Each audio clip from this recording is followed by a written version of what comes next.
All right. What's up, everybody? Thanks for clicking this video. Thanks for tuning in to my channel. My name is Simon Hill, Black American from Louisiana, coming to you live from Budapest, Hungary. And I'm here with my partner, my ace, my boom coon, my wife, the one and only Akdi. Say what's up. Hi, everyone. This is Akdi, and I'm from Turkey. And today we are reviewing another Black Essential movie, I guess. The Players Club. Yes, this is a 1998 American dark comedy drama thriller, which I feel like is the perfect description for a movie. I'm looking at Wikipedia right now. Calling this a dark comedy is saying the least, because we got the darkest niggas imaginable here. We got Bernie Mac in this bitch, so you know it's like midnight in this joint. Rest in peace, Bernie Mac, yo. He's an icon. Love Bernie Mac. And this film is packed full of icons. Just like for this era, everybody was in this thing. You know what I mean? The only person missing was like Denzel Washington, Halle Berry, and Jesus. Like those are the only black people not in this movie. But we watched it last night. Akdi, what did you think of it? So basically I think the movie starts off like really energetic and vibrant, and I enjoyed the story of the movie, but they were just like some things to hate and some things to love for me. Yeah. And the things to love, they were like pretty good. They were pretty funny. Like Bernie Mac is amazing, and but there were also some things that I didn't like so much that were lacking. Okay. I did not expect that. I really thought, when I turned this on, that you were going to like this more. And I really feel like this movie is leagues beyond Honora, which is another story about a sex worker. And I just really, feel like after watching this movie after so many years, because I haven't seen this movie in about 20 years, there's things that I caught now as an adult, and I thought maybe you would catch as well. And of course you did catch them, or maybe you didn't. I don't know. But either way, I just thought there's so many things in this film that it makes it hold up so well to time. You know what I mean? I think compared to Honora, this movie does certain things better. Mm-hmm. Like the music, like I think there was more character depth in this movie, for example. There was more humor in this movie. So those things, like, it does better than Honora. But honestly, like, looking at my scores after watching both of them, they have the same score for me.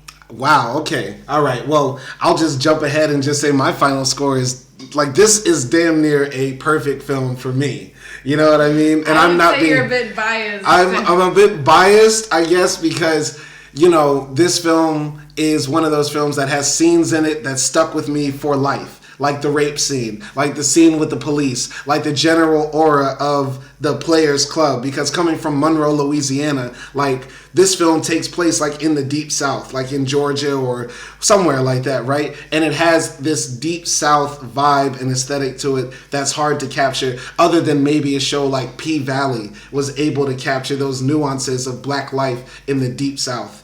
You know what I mean? Yeah, I mean, P-Valley is a series, so obviously it has more time to like dive into more serious stuff about the stripping world, right? Especially in the South.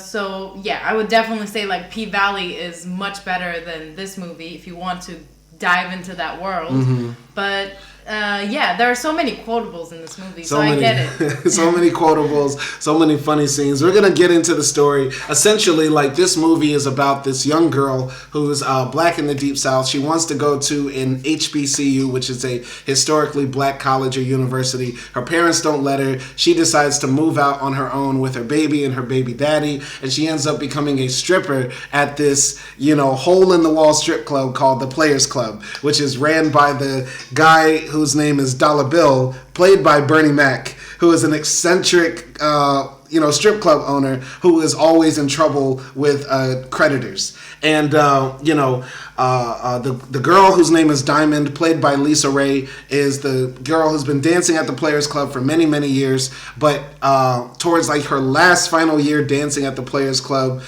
she gets visited by her cousin, Ebony, who comes to stay with her. And Ebony is played by a girl whose name, I can't find it right now. Monica Calhoun. Yes, Monica Calhoun plays Ebony Armstrong, her cousin, right? Her cousin comes to stay with her, and her cousin sort of like throws a wrench into Diamond's plans of like leaving the Players Club behind, you know, easy peasy, right? And so many other things happen in the story. We're going to walk through all of it. But generally, let's just talk about the acting, right? Because there's so many great actors in this thing. I would say LisaRaye, she is not the greatest actress, but she is able to carry this film for me. Bernie Mac, of course, as Dollar Bill, absolutely hilarious. Monica Calhoun as Ebony. A.J. Johnson as Little Man, the bouncer in front of the strip club who's always getting abused.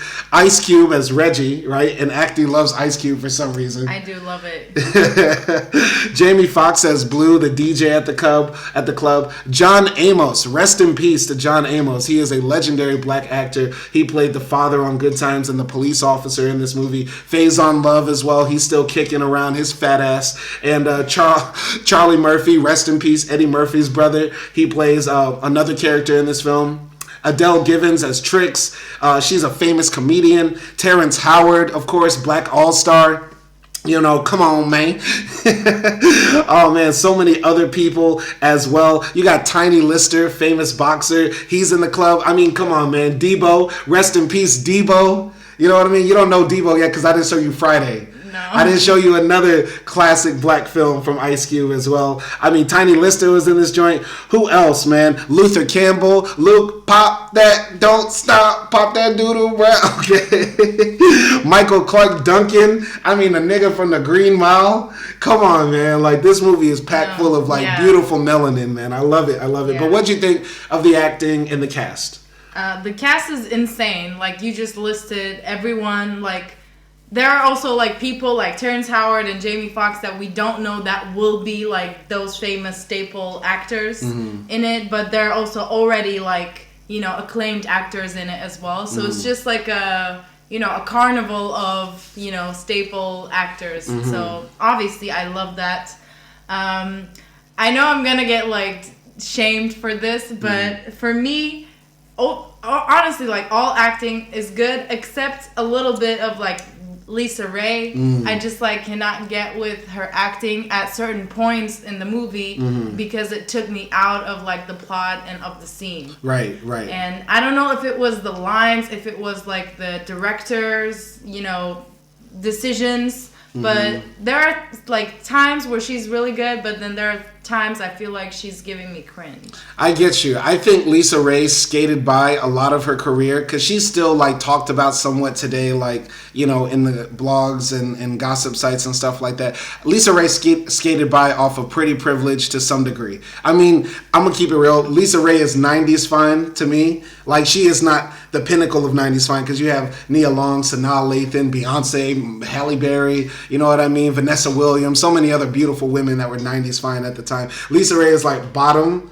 of that top 15 list, and we were debating this last night. Like, you don't find LisaRaye like actually that, you know, in that echelon. Right. You know, I mean, obviously she has a banger body, and like she has like one of those women like that has long torsos and long legs, so she's attractive. I'm not denying that, but she don't have face. Yeah, it's like, overall, I feel like she doesn't have that like main character attractiveness, which is sexist to say because, you know, any woman could play a main lead regardless of their looks.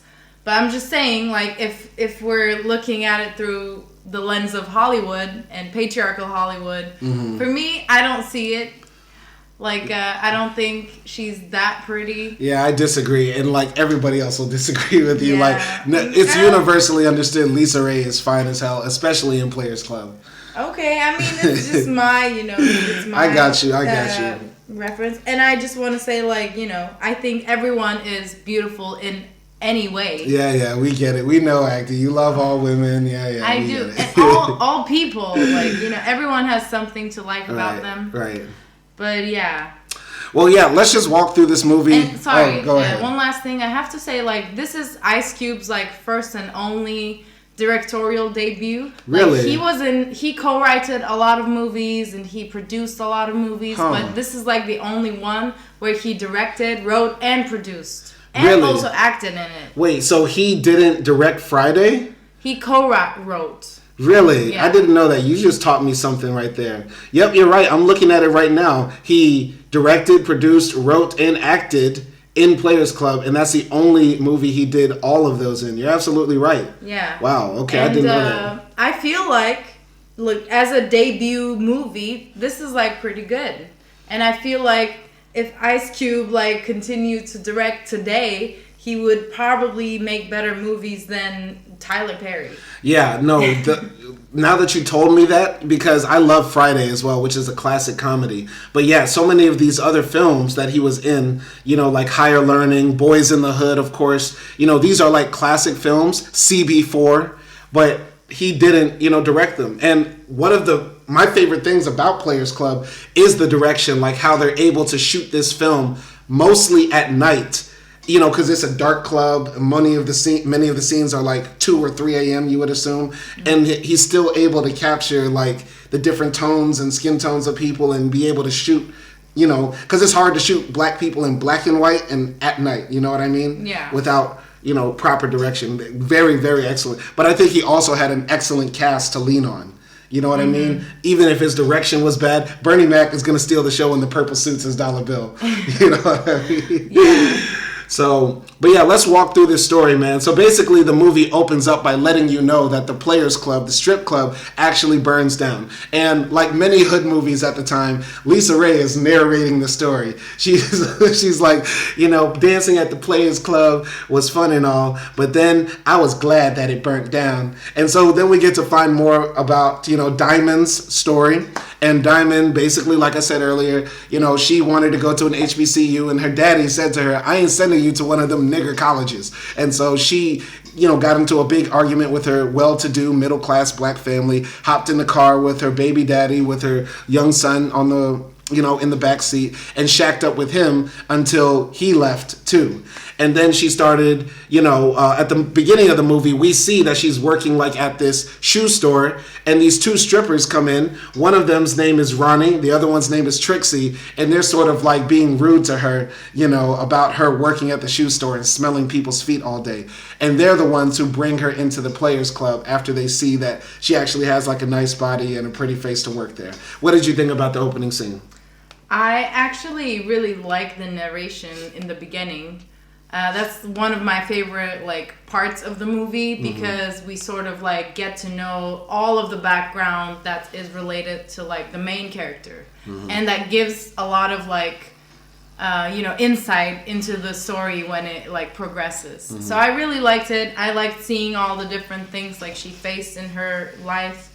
I think also like just the even details are like a bit unconditional, like her father not letting her go to a historical black college. Yeah. Like I would not expect that. Yeah. So like those little things that were interesting, I thought it brought like color to the movie. Yeah, what I find interesting about that part specifically, her father not wanting her to go to a HBCU, this is a real, you know, black movie, because it talks about that one issue that's often unexplored in black life, is like black people's relationship to our higher ed. And, you know, I lived not that far away from a historically black college, Grambling, right? But the joke always was at the time, well, if you can't go to LSU, you can go to Grambling. You know what I mean? Like, we always looked at our institutions as somehow lesser than, like, and that goes into like a lot of the self-hate that we're taught as black people in this world, that what we have for us isn't good enough. The white man's ice is colder, their grass is greener, and stuff like that.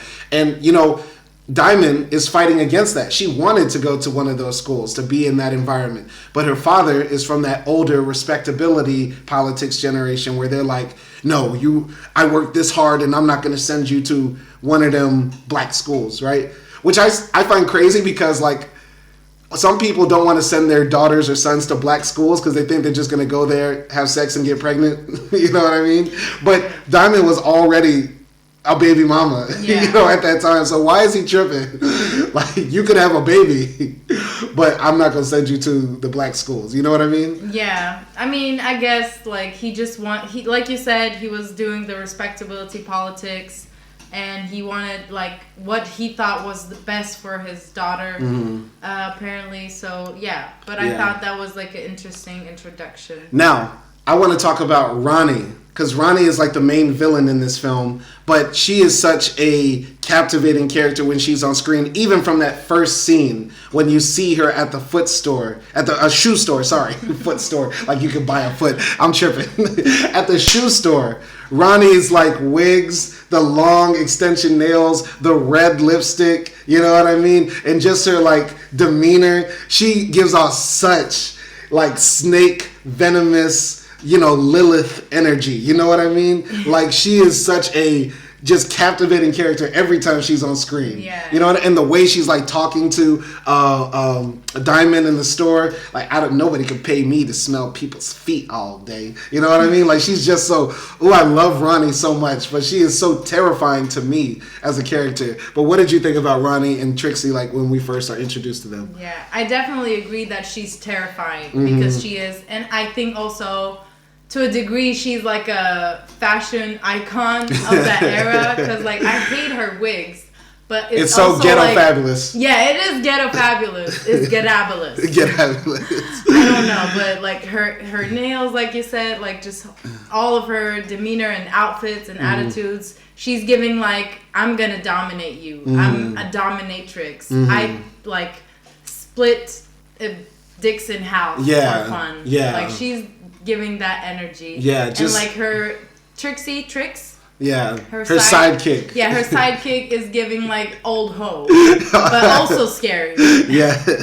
It's so funny, man, because like the thing, Ronnie is such an evil, like, just negative energy character on screen, and then you pair her up with Trixie, who is like, a comedian, and she gets laughed out of the room. You know what I mean? And I have a theory that Ronnie wanted to get with Diamond and to sort of like replace Trixie because she wanted to have like a partner in crime who could get as many guys as she could. You know what I mean? I mean, that could be possible, but I also really like their characters because, like, especially Ronnie, she's like the man in this world where men like control women's bodies and they tell them what to do. They take their money. But Ronnie in this story, like, yeah, she still has to be submissive financially, at least to Dollar Bill, right? But at the same time, like, she's like a man, or like how we perceive like bad men. Yeah. She's a assaulter and she's rude. Yeah. And she objectifies people. She makes fun of them and stuff like that. So, she's like the stereotypical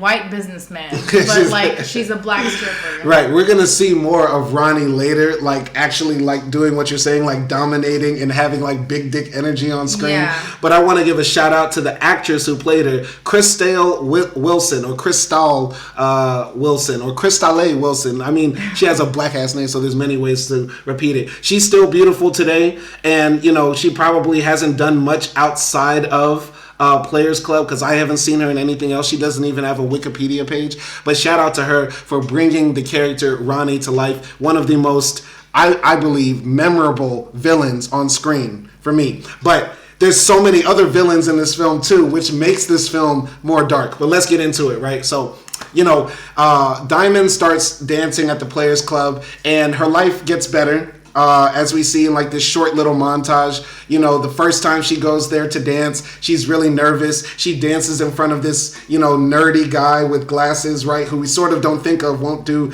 anything villainous later, but that happens later on in the story. But she sort of gets used to it and she's hanging out with Ronnie and Trixie more. But we also get like flashbacks of like her with her family now, and her family sort of like accepts her and stuff like that, and she's like got her little apartment. She got a new boyfriend that accepts her son, and so life is pretty good and stuff like that.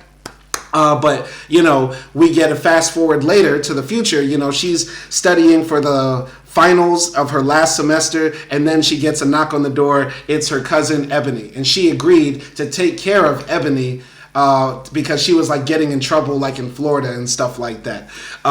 What did you think about any of those scenes, if anything?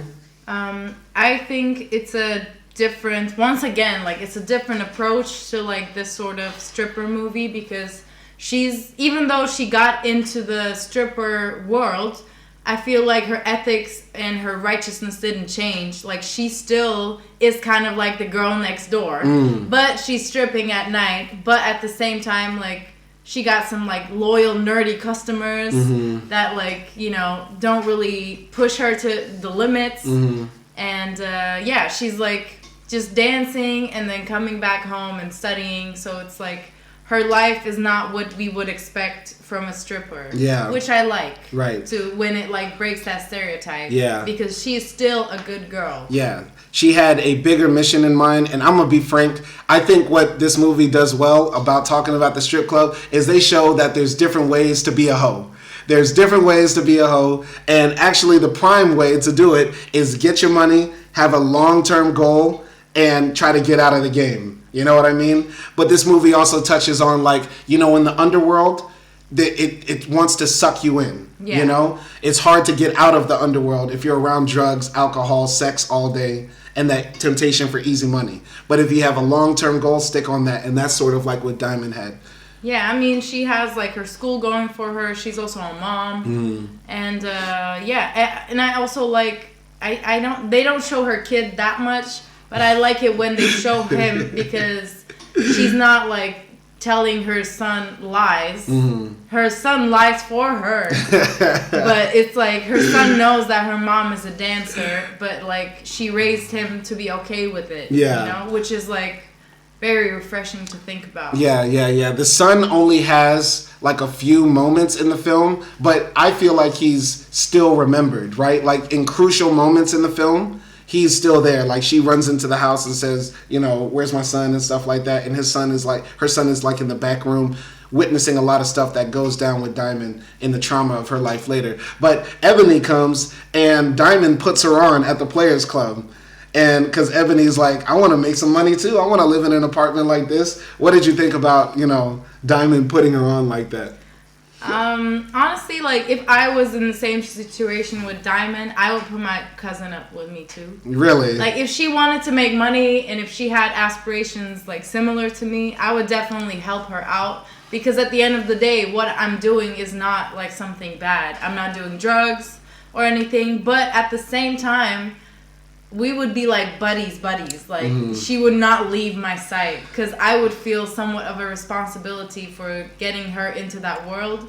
And if she starts, like, doing shady shit, then I would be, like, panicking. I mean, it's one thing, you know, to say, yeah, I would let her do it because we're not doing anything wrong. But what if your cousin was known for being wild and reckless? I mean, she had to move from a whole state because she was so out of control.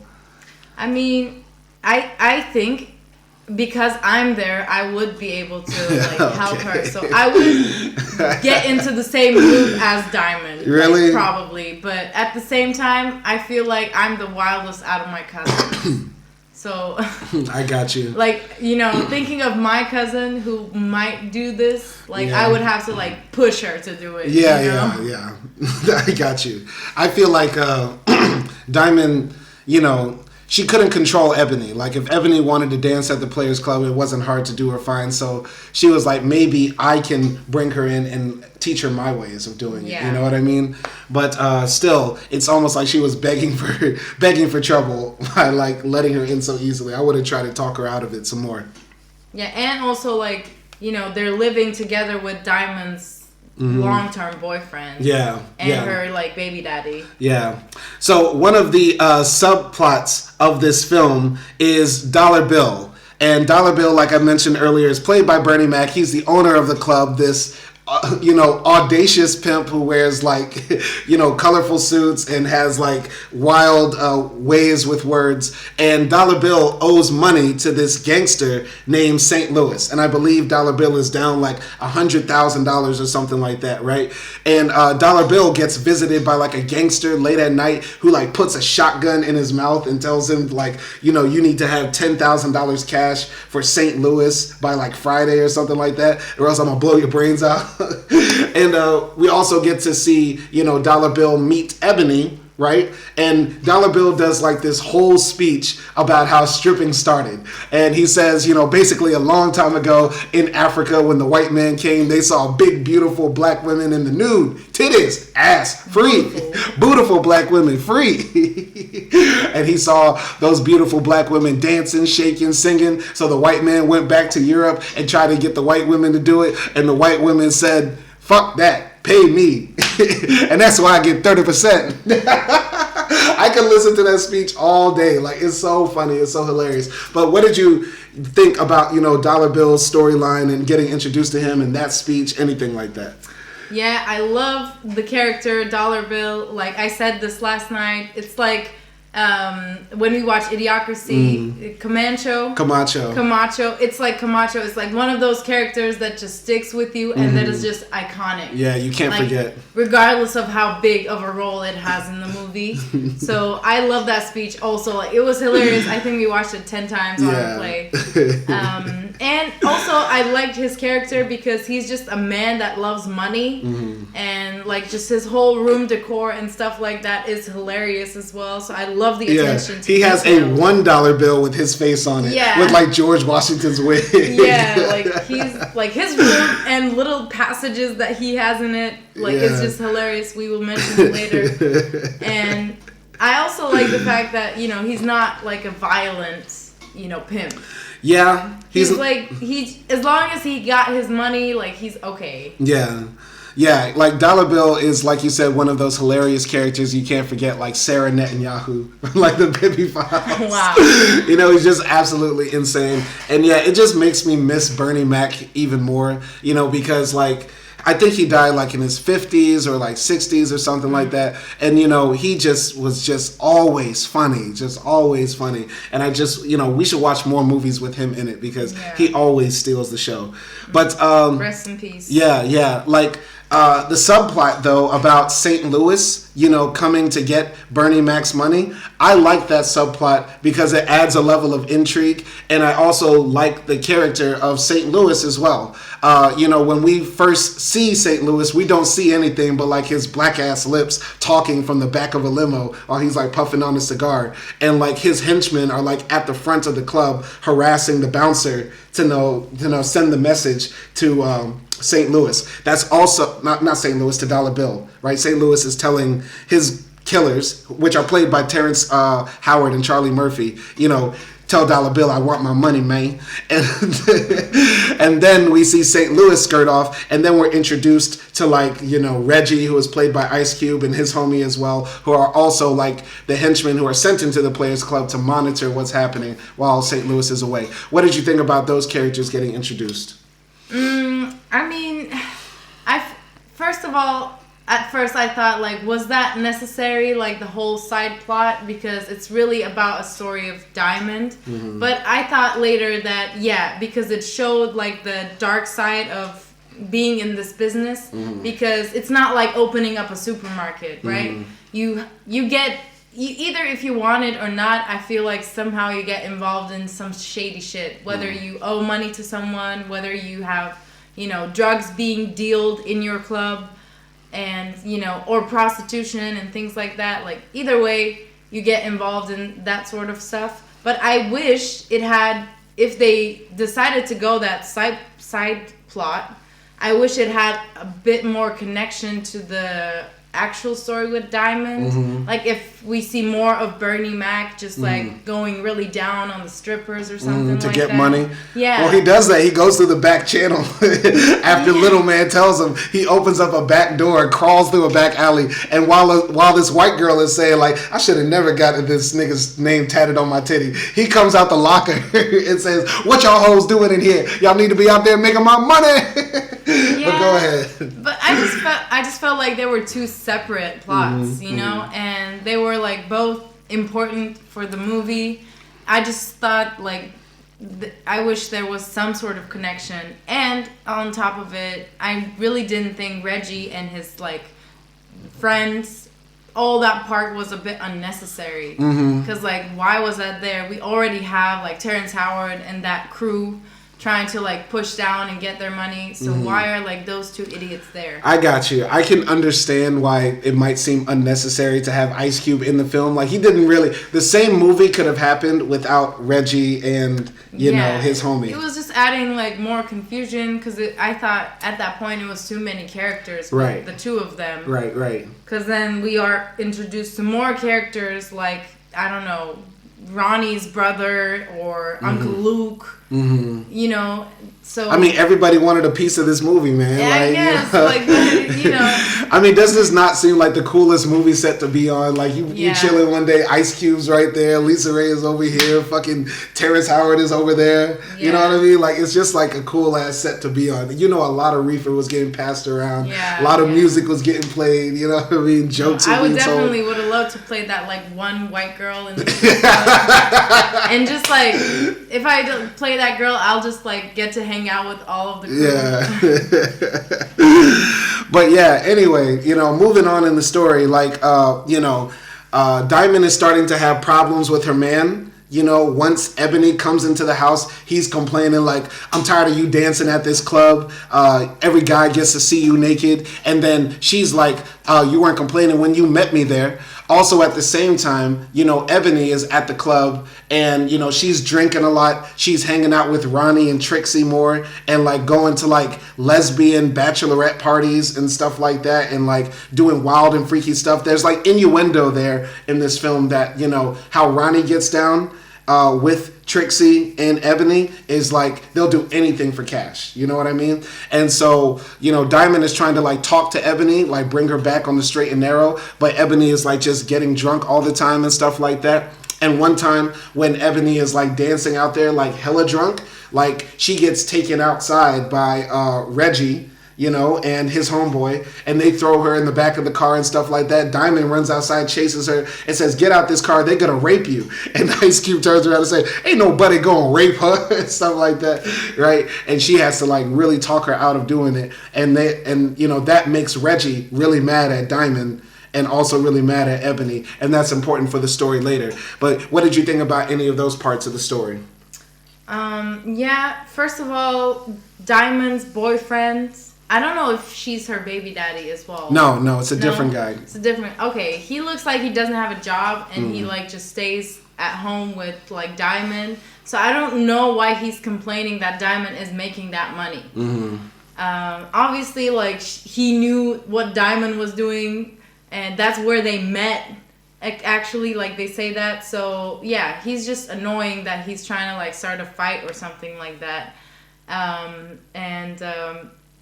When it comes to like Ebony and like how her whole behavior, it feels like she's just looking for trouble. You know, I get that like she's being influenced by Ronnie and other, you know, people that she's trying to make more money. But it's like, girl, like why are you trying to get raped? You know, so I don't think she was trying. I was mad at her. At Ebony? Yeah, like you can't. Yeah, maybe you go to a party to make money. Yes, like that's fine. Maybe that's a risk you can take. But why are you going alone with two dudes? Right, and I think it's not gonna be worth the money. I was a bit taken aback when you said like, "Oh, Ebony's trying to get raped," but now I just thought about this. Like Ebony said, "I heard about what Ronnie, you know, did to you, or why you and Ronnie fell out," and then we get that brief flashback of, you know, Ronnie in like a strip, a jacuzzi with like this fat old white man and like some Japanese dude, and the fat old white man told Ronnie like, "I want to see you go down on her," or something like that. So Ronnie got up and walked to the couch where Diamond was like passed out, and we don't see it, but we get the illusion that, you know, Ronnie like had sex with her forcibly for the enjoyment of these, you know, paying customers. Yeah. And that, so yeah, like if Ebony knows that your cousin got raped by now your new stripper homegirl Ronnie, why are you like not listening to your cousin? You know what I mean? Yeah, I mean, I'm not trying to say like, oh, it's her fault or anything like that, but you know, if it's one guy, maybe I understand, but if it's two guys who are like, you know, it's obvious that they have those intentions, I feel like a lot for her, because at that point she's stripping for a month or something. Yeah. And she's already turned out. Yeah. So it's a lot. So I was like a bit like, girl, what are you doing? Yeah.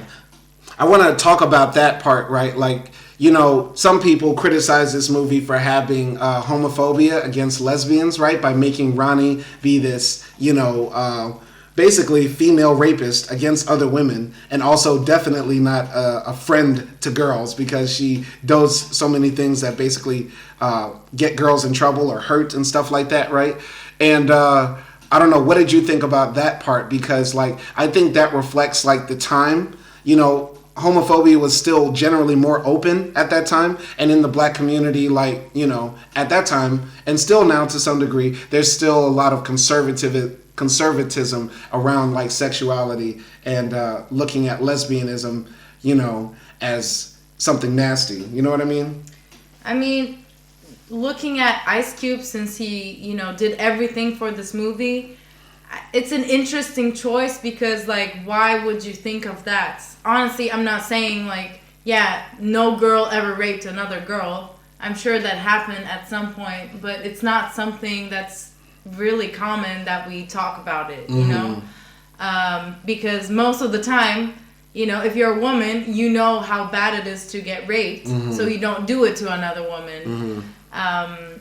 But yeah, it's weird. I think it's a weird choice, but I would say that Ronnie was more driven by money and power than, like, her lust. Yeah. Though at times she does show, like, some sort of, you know, predatory behavior. Yeah, for her, I think, like you said, it's about power and money and just dominance, right? Like, rape as a tool, not as to get sexual gratification, but to show I'm more powerful than you, right? Yeah. And if I can show I'm more powerful and make more money too, you know what I mean? That's what Ronnie is all about. And as far as Ice Cube's thinking about this, you know, as much as I love Ice Cube, you know, he is a man of a different generation. A man with, like, only a high school education, and despite all of his money and accolades and stuff like that, you know, older people are just going to think certain ways. And especially at that time. Maybe his views have changed. I don't know.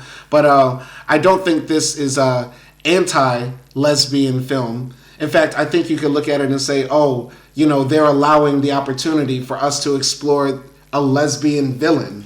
You know what I mean? Like something that we see differently. You know what I mean? Like seeing an Asian a love interest in a film, right? The Asian guy is the one that is sexually desired by all the women. That's very rare in cinema, right? Yeah. So why not have a lesbian villain as well? Like, we can be many different things and have multiple different layers in film. You know what I mean? Yeah. I mean, I think this movie is controversial in the sense that, like, I looked at a lot of the reviews and they're, like, just so mixed. Like, there are people saying this is an anti-black woman movie. There are people saying that this is, like, an anti-sex work movie. But at the same time, there are people saying, oh, this movie understands, like, the stripping world so well.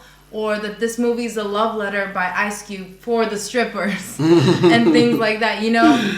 Same thing with, like, homophobia. Some people think it's good and some people thinks it's bad. So I think you're going to take it the way that you view it at that moment. I'm not a sex worker, I'm not a black woman, and I'm not a lesbian. So to me, watching this from a straight point of view, who's a white girl, I didn't see any obvious, like, hate towards any group. No, I think by its very nature, there will never be a drama about sex work that will make sex work seem positive. Because if you have a drama, that's a story where, you know, people are going through pain. You know what I mean? The only type of, you know, sex work that can be looked at as positive in film will be like a comedy or like a documentary at the bare minimum, maybe.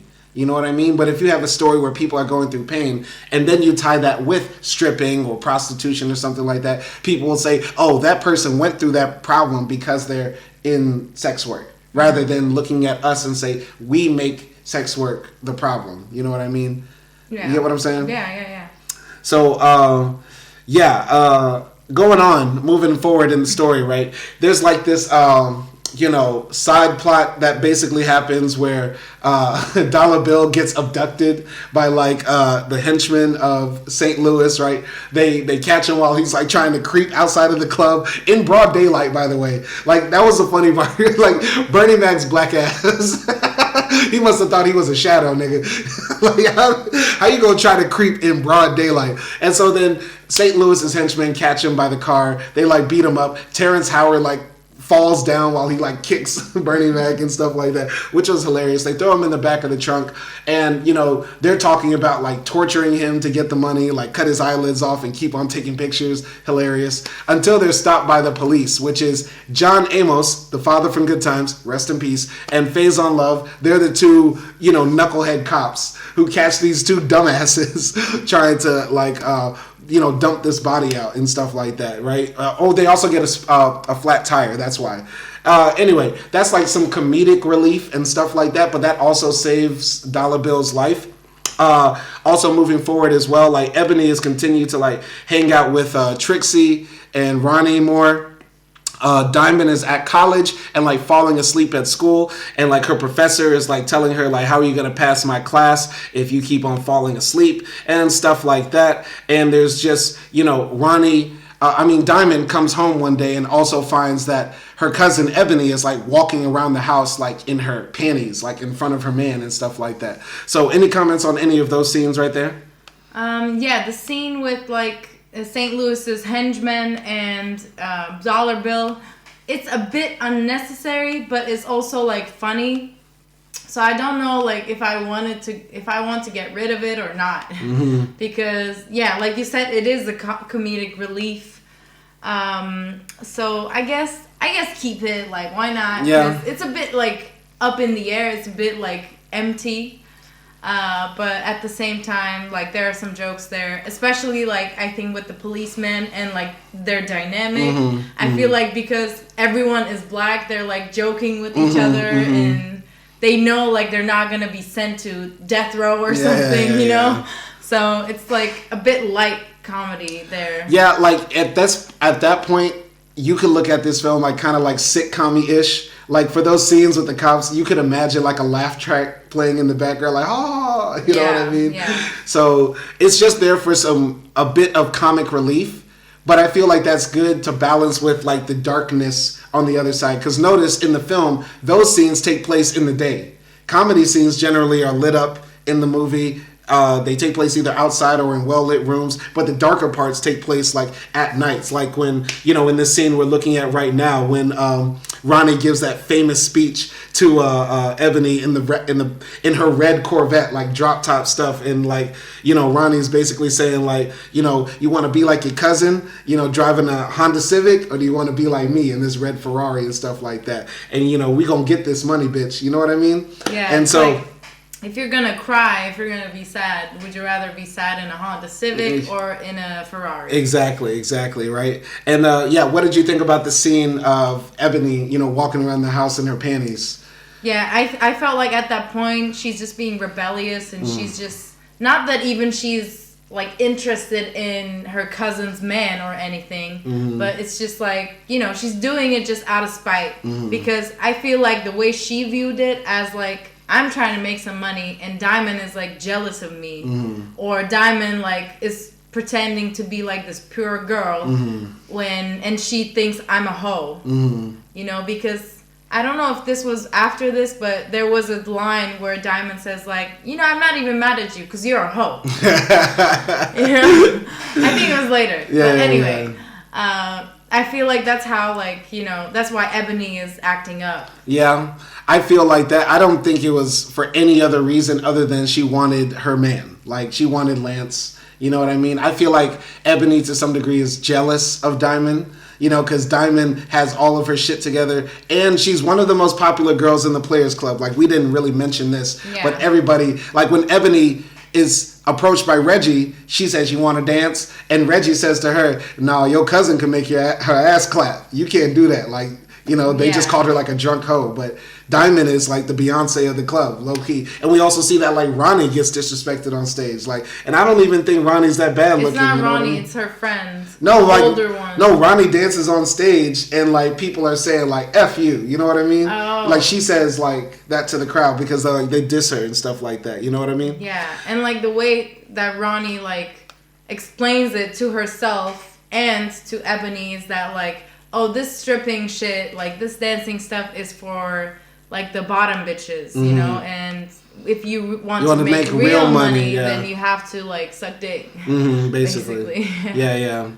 But I really think Ebony was jealous of Diamond, and that's gonna be important later. But one of the most iconic scenes in this film is like when Ronnie pulls up to this private party with Ebony, and they go inside, and it's nothing but ATF agents and police officers in there, and Ebony is like freaked out, like, I ain't dancing for them old crackers, and they're cops too? Oh, hell no. And Ronnie says, is he gonna be scared, or is he gonna get this money? And then Ronnie comes downstairs in like this cat suit, and she says, listen up, motherfuckers. All eyes on me. No eyes on me, you in trouble. And she turns on this boombox and starts dancing and stuff. And she notices one white guy in the back, like, trying to make, like, a finger sandwich or something. And she stops the music and says, hey, you. Every time I come in this motherfucker, you causing problems. You think because you a low-down pig, you better than me? Well, you know what time it is. Assume the position. And this white guy gets all excited. He says, yes, ma'am. And he gets on a chair. She grabs a big she grabs a big paddle and starts whooping his ass. And she says, say it loud. And what does he say? I'm black, I'm proud. Say it loud. I'm black and I'm proud. He says, I'm only doing like, I'm only forgiving you for this time because it's Black History Month. Yes. Like the whole scene is and so then she said, iconic. who wants next? And then everybody was like, me. Well, yeah, what'd you think of that scene, man? Yeah, the scene is hilarious. And when I see that scene, I can see like Ice Cube had so much fun writing it. Mm-hmm. Like they were probably, I don't know, maybe he was like fucking around with his friends or something. And he said like, yo, I'm going to put this scene in and it's going to be hilarious. Yeah. And it was. It is very iconic, and it just like says a lot, but it's also like very just hilarious. Yeah, it says a lot. When I saw that scene, it made me think about Malcolm X's book, and in Malcolm X's book, he talks about how when he was, in the streets, right, he would hear stories about black men being paid back in like the 1930s and 40s of going there to white people's houses and sleeping with white wives while the husband was like in the other side. So like this, BBC cuck and all nasty stuff that white people do in relation to black people, like this type of race play that they do behind closed doors. We've known about it like for a long time. And that scene made me think about that. And like, the police, in Ice Cube's mind, this is the guy that wrote Fuck the Police. Yeah. This is the guy who made a whole career throwing the middle finger to society. And like, that scene is like a way of saying F the police, but it also touches at this other thing that we know in our hearts and our minds and our experiences in relation to like white people in America is that, their sexuality and fetishes are often in relation to us, right? Yeah. So how, what you find grotesque outside is what you find alluring and erotic inside, when nobody's looking, you know what I mean? Yeah. Because those cops beat up on black people all day, but then behind closed doors, they want a black woman to spank the shit out of them, you know what I mean? Go ahead. Of course, there's like an effect of like the forbidden apple, because white people have shunned on black people for so many years that I think it's like inevitable that they would fantasize about them at the end of the day. But what do you think? Like, do you think Ronnie has any fault in doing this sort of job as a black man? As a black man? I'm talking about you. Oh, like, me? What do you think I thought you meant. As a black man. Like, no, spank them crackers. Like, if Ronnie was your sister, would you let her do it? No, if my sister was Ronnie, like the full character, I'd be scared of shit of my sister, and I'd be separating myself. But if she came and told me, man, you wouldn't believe it, man. I just whooped on 3 ATF agents, made an FBI dog suck a black dildo. You know what I mean? Gagged one up and pegged them to death. I'd be like, damn, girl, you did that shit. Black power. You know what I mean? Yeah. That would be lit. But I love that scene because, you know, up to that point, you know, Ronnie was like kind of villainous to us, and she's the one against the protagonist. But by attacking the police in that one scene, she briefly becomes our hero. Sort of like how Killmonger in Black Panther, you know, he's a hero to some and a villain to others, and you oscillate back and forth while watching the film, like, damn, that's good, or damn, that's wicked. You know what I mean? Yeah, that's why Ronnie has like big dick energy. Like that's why I said in the beginning, she's almost like a man in this man's world, because she has so much power that even with white people, she has dominance. With police, white police, she has dominance. Right. So we sort of like, you know, adore her in that sense, but obviously like hate her because she abuses her power when it comes to like others that are like more vulnerable than her. Right, right. You know, Ronnie is like the opposite of Diamond in the sense that, you know, Diamond only wants to use a little bit of her sexuality to get more out there in the outside world. But Ronnie is like, I'm going to use this thing to the full max and get as much as I can from the outside world. So that's sort of like a very obvious surface level thing. Yeah. You know what I mean? But that scene sort of like also hits it home too. You know what I mean? Yeah. So basically, you know, there's one day when Ebony comes back to Diamond's apartment and like she hears Diamond arguing with her boyfriend Lance, and Lance is like, I don't want you in that damn strip club no more. So you either stop stripping or I'm gonna leave. And she says, bye. And so Lance leaves. Diamond's son is watching, and Ebony is like there just eating up Diamond's food. And Diamond's son also says, bye, Lance. Bye, Lance. Which was cute, by the way. Which is cute. I was like, look at you sticking up for your mom. Yeah, he didn't cry. He's like, you wasn't my daddy, no way. Like, he didn't do none of that. You know what I mean? But, yeah, essentially, like, for, you know, other parts of the movie, you know, there's a bit more comedy. Like, Little Man continues to get abused by St. Louis's men. Diamond goes to college, and she's, like, preparing for graduation, but more and more people are starting to find out about her working at the Players Club, which is like crazy because like, how did it take almost 4 years for y'all to figure this out? You know what I mean? But yeah, man, like at the Players Club, you know, Diamond really starts like breaking down. You know what I mean? She has this moment where she's like crying to her friend who works there, who's a bartender, and she's saying like, I lost my man, people at school are making fun of me, I hate this club, I want to leave this place and everything like that. And her girl is like, you know you can't keep no man working here because you know they look at us as hoes. I'm not saying you a hoe, but it's about what the world thinks. Any comments on those scenes?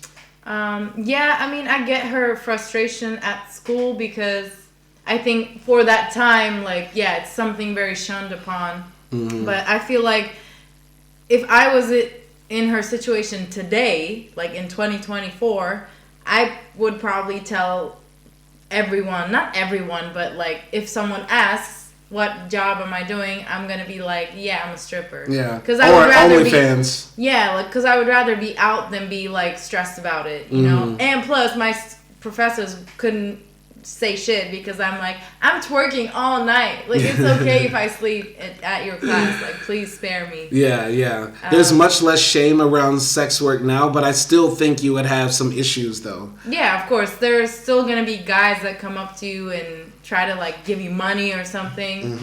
You know, because obviously it's just tied to like sex work and prostitution and those sorts of things. But yeah, it's just like at that point in the movie, she's just dealing with a lot.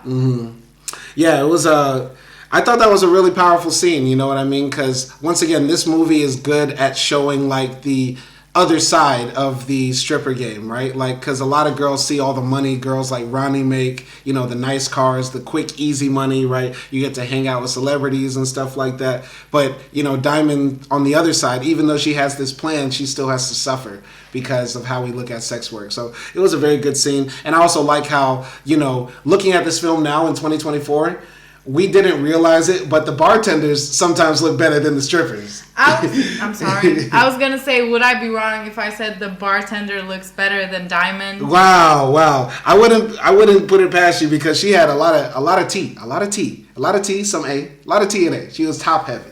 She looked like the letter P. You know? I mean, let's be honest. Like, yeah, some of the girls have like great asses in this movie, but it's not like now. Yeah. Like, because now we got just a lot of BBLs. Yeah, but the thing is, there always is this joke like, damn, the bartenders be looking better than the strippers now at some black clubs, some black strip clubs. And like, when I watched it now in 2024, I was like, damn, the bartender do look better than a lot of these girls. Like, why Trixie on stage? You know what I mean? So yeah, but yeah, essentially, there's one night, when Dollar Bill is like stressed out about money and stuff like that, but the Golden Goose comes. So this big ass limo pulls up with, driven by, Michael Clark Duncan, right? The nigga from the Green Mile, which is crazy. Like, didn't you win an Oscar last year? Like, why are you in Players Club? You know what I mean? Because he's trying to have fun. He's trying to have fun, man. But yeah, basically, this limo pulls up, and guess who's in it? One of the biggest rappers of that time, Luke Campbell, who was a founding member of 2 Live Crew, which is a famous Miami bass hip-hop group, which made a lot of like nasty twerking songs, like Don't Stop, Get It, Pop That Doo-Doo Brown, Tootsie Roll, like all that shit, like just nasty booty shaking music. My dad loves 2 Live Crew, like, and they're actually a very important group because 2 Live Crew went to the Supreme Court to fight for people to have the right to say like titties, ass, dick on record, right? Because they were trying to ban that in America, and the reason we have that sticker on CDs or some albums back in the day. I don't know. Do you know what a CD is, Akdi? Yeah. I'm joking. But the reason they had that sticker, parental advisory, is because that was the deal they made. Like, we can say whatever as long as you... That's kind of revolutionary. It was revolutionary. They started Freaknik, I guess. Yeah, like Luke is a part of that whole Freaknik, nasty, twerking, era, and also about fighting for our First Amendment right to talk about, bitches and hoes on CD. You know what I mean? So, but anyway, Luke comes to the club one day, and Dollar Bill gets so happy that he hits like this green button that sets off the alarm that there's money in the room, and all the strippers go crazy. Trixie's yelling like, "You know what it is, ladies? You know what it is? Code green!" And they all run outside to go meet up with Luke. What'd you think about that?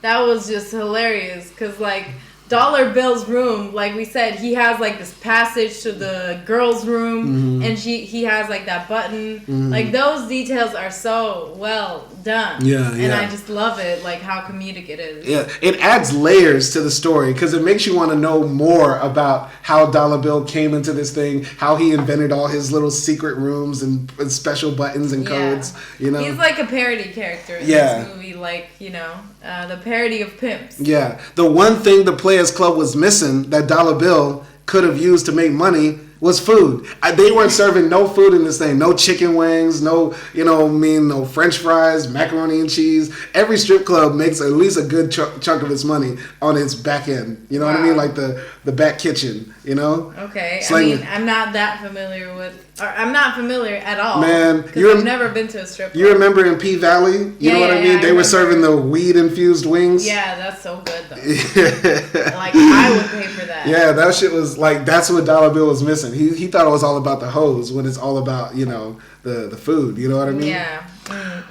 But I would go to the strip club and not look at the girls and eat the wings and then, like, come back. Yeah, exactly, man. But basically, Luke coming to the party at Players Club ends up in disaster because Reggie ends up fighting with his bodyguard after Michael Clark Duncan knocks out Reggie's homeboy, like punching him in the back of the head. And so then Ice Cube had to write. Now that I know he wrote this film and directed it, he's like, all right, I need a scene where I'm like super thug. So I beat up Michael Clark Duncan. I beat up like 20 of the 2 Live Crew members before I'm finally like defeated. Like, what is that? What was that? Once again, like I just find those 2 characters unnecessary. So yeah, I don't have a lot to say. No, but it's important though because it ends up with there being a shootout at the Players Club. Everybody runs out. There's like broken glass everywhere, bullet holes all over the place, and Dollar Bill walks out there and he says, my business, my beautiful business. What did they do to my business? And that was low-key kind of sad, though. You know what I mean? Yeah, like, it's something you expect, especially in America where y'all got guns. Yeah, it's what you expect, but, you know, I sympathize with Dollar Bill, like, as a struggling, you know, black business entrepreneur. You know what I mean? You know? Sure.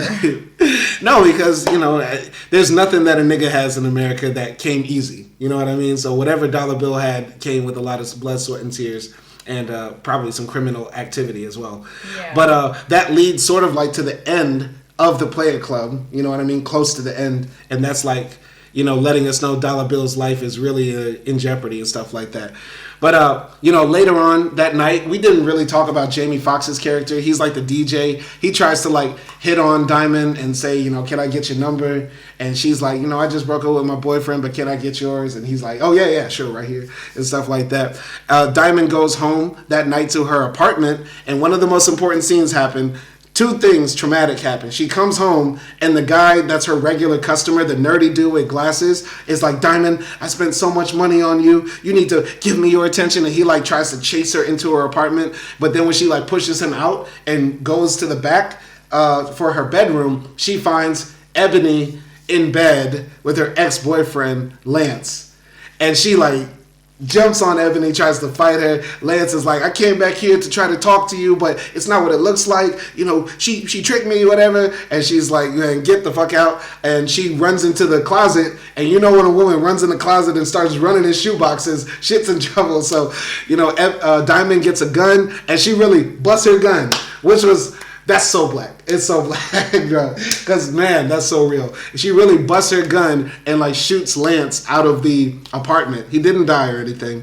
But Ebony is, like, hiding in the bathroom, cowering. And, you know, Diamond says, I should have, you know, I'm not mad at you. I'm mad at myself for trusting you. And I'm about to go. And by the time I come back, I want you out of my apartment. And so Ebony, dumbass, opens the door. And Diamond basically like pistol whips the bitch. She said, you thought you was going to get away with that? Get the fuck out of my house. And I'm like, her son is going through the most right now. But what did you think of those scenes, if anything? Yeah, I like the fact that they showed the nerdy guy like chasing her, because as a woman, you never know where the danger is coming from. And especially as a woman who's like stripping, right? Because there's that, I think as a stripper, there's always that danger of like being chased by your clients outside of the club where you don't have any security. And she's a woman who has a kid at the house, and plus she lives alone because now that her boyfriend is not there. So it's like she doesn't really have any sort of protective person around her. And yeah, like it was very sad to see what Ebony did. We were kind of expecting it, I think, because like the way she was walking around the room, around the house in her underwear. But that was just like an insane night for Diamond. Like it's insanely devastating. And I liked her acting at this part, at this scene. But there was still like some lines where she just like was not delivering at the performance I wanted. I thought it was really good because up to that point, you know, Diamond had been this meek little girl who was sort of getting like ran over and abused, and like seeing that transformation. It's like in Honora, like when Honora, you know, was left alone without Vanya, she like bossed up a little bit. I liked how Diamond bossed up there.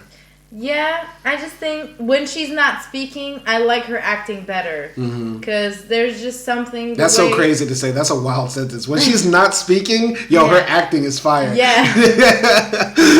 Or when she's saying like shorter lines. But I feel like just there were like some lines that were taking me out. And I don't know if it was the lines or her, honestly. So I'm not going to like put all the blame in her. You know? But it was a cool scene, regardless like of everything. I thought that was like a breakthrough moment in the movie. Yeah. So some other like side story that's happening. Basically, like for most of the movie, like Ronnie is trying to like invite other strippers to come to her brother Junior's like bachelor party because he's getting married, and all the other strippers are like, oh hell no. And now rewatching the film, I noticed that Trixie didn't even go, which gives me maybe some like background information that Junior is like a wild boy and nobody wants to be around him. Yeah. But Ronnie is able to convince Ebony to come to this party, right? There's also another side story as well where Diamond is starting to date the DJ who is Jamie Foxx as well. And there's like a scene when like apparently now Diamond's dad is like hella protective of her and he's like shooting a gun and trying to intimidate, you know, her new boyfriend, Jamie Foxx, whatever, right? But yeah, the, you know, sort of like the climax of the movie is when Ebony comes to this house party, which is had by Junior. Reggie is there, and along with his homeboy and like 15 other dudes. Ebony walks inside the apartment and, you know, she's like hella intimidated. She's like, I don't want to dance out there, not without you, Ronnie, because Ronnie doesn't want to dance because number one, like it's her brother. Yeah, that's gross. Yeah, and then secondly, you know, she's the only girl that's there. Other girls are going to come or they're not.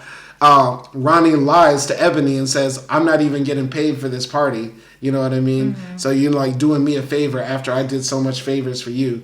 And so she eventually convinces Ebony, you know, to do it. And Ebony says, like, give me like 10 minutes, another drink, and I'll change and I'll do it, right? So Ronnie goes outside and she's going to smoke weed and she leaves Ebony in the hotel, you know, alone. And Reggie goes up to Junior's dumbass. Junior is played by this guy, by the way, whose name is Samuel Monroe Jr., which is funny, by the way. Samuel Monroe, he was also a character in Menace to Society, great character as well. Reggie, played by Ice Cube, goes up to Junior and says, she'll let you fuck. And he's like, really? And like, Reggie's like, yeah, man. But Samuel's like, I ain't even got a condom. And Reggie's like, I got one right here. So then, like, you know, Samuel goes inside. Ebony's like, no, this ain't even that type of party. And this whole scene goes black when he cuts off the lights. And we just hear like, shut up. And he like beats on her and she's screaming and yelling. This is very brutal. And like the scene turns black on screen for like a good 30 seconds or something. You just hear these sounds. Then they shoot back outside to like all these guys listening to this abuse happen. And instead of opening the door and like stopping him, they like say, oh no, man, this ain't my type of party. And they walk away. And then when Ronnie comes back inside, Reggie's like, you know, your homegirl's good now or something like that. And Junior comes outside all sweaty and stuff like that. And we see that, you know, Ebony is like on the bed bleeding.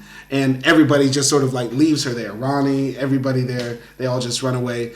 Ebony tried to call Diamond for help, but Diamond wasn't like answering at all.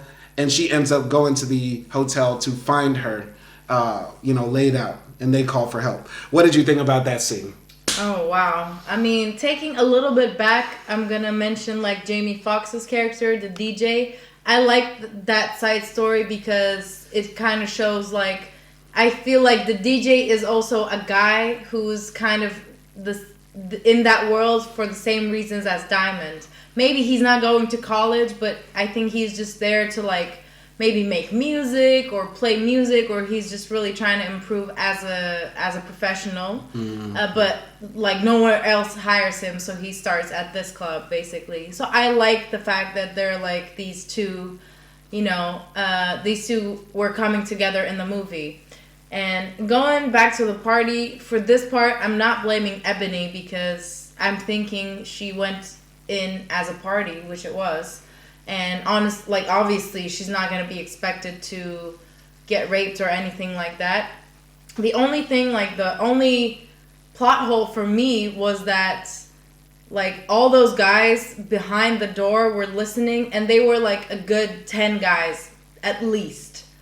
And we see all of them leave one by one. I feel like that is unrealistic a little bit, because how are you going to be 10 dudes and not going to stop something like this and just leave? There was a famous case in New York where this woman was getting raped out in the streets in public, and she was yelling, help, help, help, and nobody answered.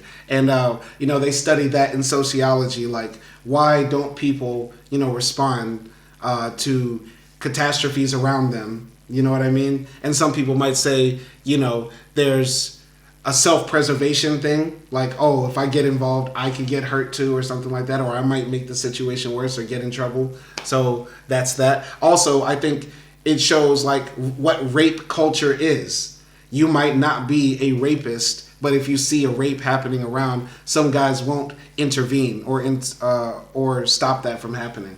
And that can be very dark. I understand that if you're like one individual and don't want to get involved, but I'm saying like these are 10 guys who knew each other, who were friends, and like they just didn't say, man, like let's get him out of there. Like also, even like for bad reasons, also for their friends, because you don't want your friend to do something dumb and get a rape charge, you know?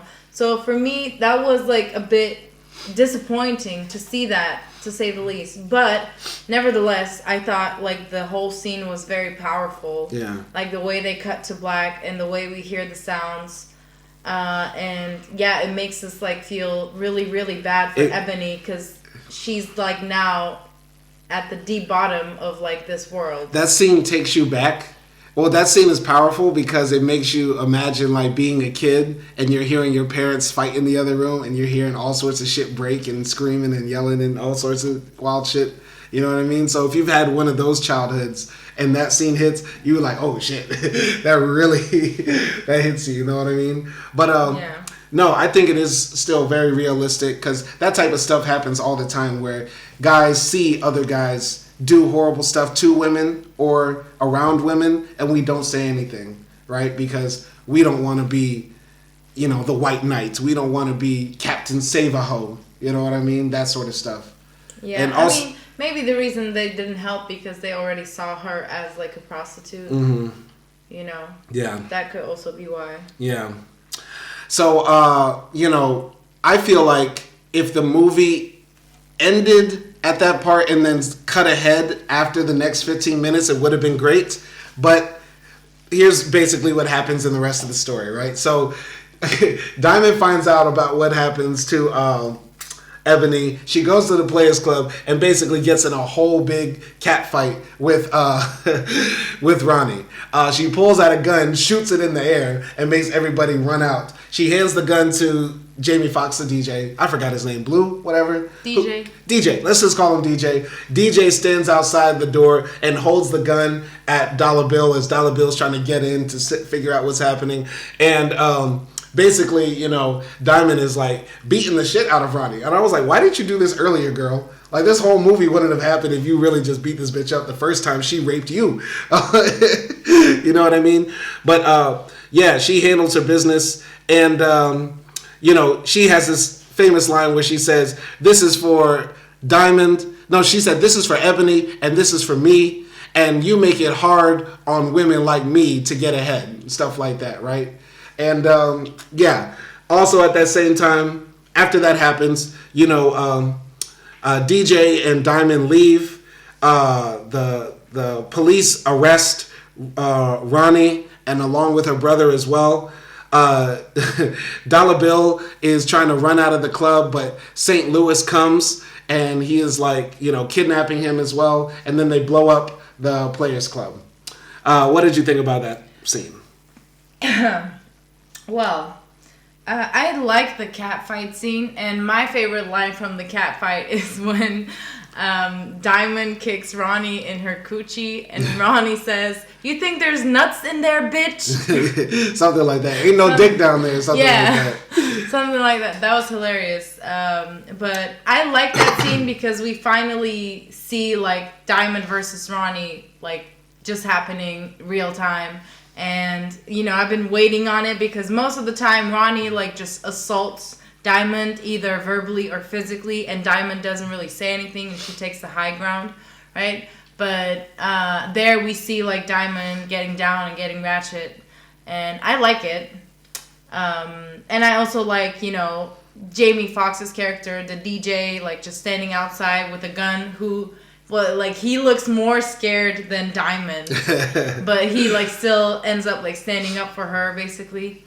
Yeah, like, I like the ending, honestly. And, you know, how the club goes down and, like, how St. Louis is this, like, guy in a wheelchair. Like, that's just hilarious that Bernie Mac, like, got his ass kicked by a guy in a wheelchair. Yeah, but technically he's, like, so powerful, right? Like, yeah. I honestly feel like the film would have been better had we not known who St. Louis was, like what he looked like or anything, you know what I mean? Like, it was just more terrifying with him just being the voice. But, you know, it is kind of cool. He does pull up in a wheelchair. He, like, blows the whole club up, shoots the thing up. And he says to, like, Charlie Murphy, like, do something that will make me happy. And, like, his boy comes out the back of the trunk with a grenade launcher and, like, blows it at the club. And some people not from America might think, oh, that's just extreme. People don't have grenade launchers. There are grenade launchers in the hood. They are not functional. But I got to say this. You know, the U.S., we send a lot of, like, weapons abroad, but they also come back to us, like, through illegal channels. And this is a crazy story that not a lot of people know. The leader of Libya, Muammar Gaddafi, was trying to funnel grenade launchers and anti-tank and anti-helicopter weapons to black gangs in Chicago. And some of that did get through. And so now in certain hoods, you can find like a whole grenade launcher. Wow. For like a few hundreds, you can buy a grenade launcher in a few hoods. So this is not like, you know, outlandish. It's not impossible. Like, as far as I know, nobody's used a grenade launcher in the hood, but you can find one, which is crazy to think about. But go ahead. I mean, because it is America, it's already crazy for me that you guys allow like just guns to be walking around. Mm-hmm. So I wasn't like, oh wow, how can you use a grenade launcher? Okay, I thought you were thinking like, that. No, and plus I didn't even know it was a grenade launcher because I have no idea what the fuck weapons are. But yeah, that was like, you know, a cool ending. I guess. Would I prefer like an alternative ending? Maybe. Mm-hmm. Like where I would see, I don't know, Ronnie or Diamond burn down the building or Ebony burn down the building. Well, the official ending is really, you know, Diamond, you know, ends up graduating college, and we know she's now a successful lady because she's wearing stiletto high heels and a miniskirt. So she's like... she's dating the DJ. Yeah, she's dating the DJ now, and he works at the radio station. And now Ebony works at the same shoe store where we first saw Diamond before, and her face is all beat up and stuff, but she's still alive. She's still kicking. And, like, they also meet, like, these other strippers who are dancing at some other club, and they're making fun of Ebony, but Ebony now is replying like, you know, if you're selling that, if you're using your body to get what you want, then you must not have a lot that you really want. You know what I mean? Something like that, right? And you know, the movie ends on this note where, you know, Ebony sort of gets a second chance and she's learned her lesson. You know, Diamond sort of came out on top by graduating college, and all the villains, you know, some of the villains were disposed of, like Junior and Ronnie, but St. Louis is still out there. You know what I mean? Dollar Bill lost his clout. Dollar Bill disappeared. Like, we don't know where he is and stuff like that. And that's the end of the movie. So, any comments on that? Yeah, I mean, the ending is cute and all. I wish like Ebony didn't talk that low when she was talking to the other strippers, because she was there, and it sort of gives the vibe that this is an anti-stripper movie, or like just like a movie that just shuns upon like sex work, but I don't think it is. So it just like gives a wrong impression at the end. Mm-hmm. But yeah, I mean, it's a normal like solid ending. Yeah, it's very hood ending. I, of course, like to have like the narration at the end. You know where I'm at. See me on TV. You know what I mean? Mm-hmm. Like, you know, it has a nice little ribbon and bow, you know, ending. The genius of this movie, once again, for me, is not the story, in the sense that the story is perfect and it has no flaws. Of course, this movie, if you really wanted to, you could edit it into like a 30-minute mini movie with just the parts about Diamond, Ronnie, Ebony, and the club, right? And you can cut out the dollar bill funny scenes and shit like that, right? Like, but the genius of this movie, I think, is the acting. Number one, from the people, the themes that you can draw from it, the different parts of the Black experience that are unexplored, the Deep South roots that it has. To a certain culture that's hard to pinpoint, and just overall how Ice Cube's direction allows a story to be told very darkly, but also with a lot of humor and heart in it as well. You know, because there's some very, very dark scenes in this thing if you watch it for the first time and in the right context, right? The rape scene, the scene when she's like whooping on the police, you know what I mean? Just Ronnie in general as a character, you know, like, yeah, if you have a connection to this sort of culture, I feel like it rings out true to you. And much better than Anora. But yeah, that's my final thoughts on it. Go ahead. What is your final score? 9.5 out of 10. Okay. I'm really standing on that because, like, even though I can easily see all the faults in it, it has things I like the dialogue, right? Like, we know about Diamond's story, her background, how she got here. You know what I mean? Like, nothing really seems unexplored. And the side characters are like, you know, people that you want to know more about, you know? There doesn't seem to be anybody that uninteresting in the story. Yeah. But go ahead. Yeah. Actually, I'm going to up my score because honestly, talking about it now and also rewatching it in the background because we're playing it as we talk about it, I enjoyed it more than like the first time I watched it. I think this movie could grow on me, like if I watch it again in a year or something. But I still, like, I can see the flaws in it, like you said. For me, like, all of the acting is very good, except, like, just some parts with LisaRaye is, like, not hitting it for me. And you can, like, you know, put me on a cross for that. But my final score is going to be a 7. Okay, I can see that. I definitely see that. One little piece of information for people that don't know, Master P is in this film. He's just listed as Guy in the ending credits. But Master P is somewhere in this film. I didn't catch him in there, but he's in there somewhere. But yeah, man, I really like this movie, really love this movie. I suggest people watch it, and we should revisit it every few years because I feel like watching it now in this climate where we're living in right now, where people want to go back to tradition, back to, you know, morality, back to, you know, shunning sex work, because that's what it feels like the zeitgeist is right now. You know what I mean? Like, people want the trad wives, people want morality, Mr. Morale, stuff like that. Like, watching this movie in this environment makes you feel Diamond more and hate on Ronnie even more than I think when this movie was out, you know, for me in the context. Because we're rooting for Diamond more to, like, yeah, get out the strip club. And when the Players Club burns down, we're like, yeah, finally, that wicked place, this abomination is gone. When I feel like, you know, a few years ago, or even at the time the movie was happening, like, when the Players Club burns down, you're not, like, rooting for that to happen. You're like, okay, well, that place was fucked up, but we still want the strip clubs. But now, when the Player Clubs burns down, it's like, in the place of what we really want to happen. We want all the strip clubs gone. That's not what the culture wants right now. You know what I mean?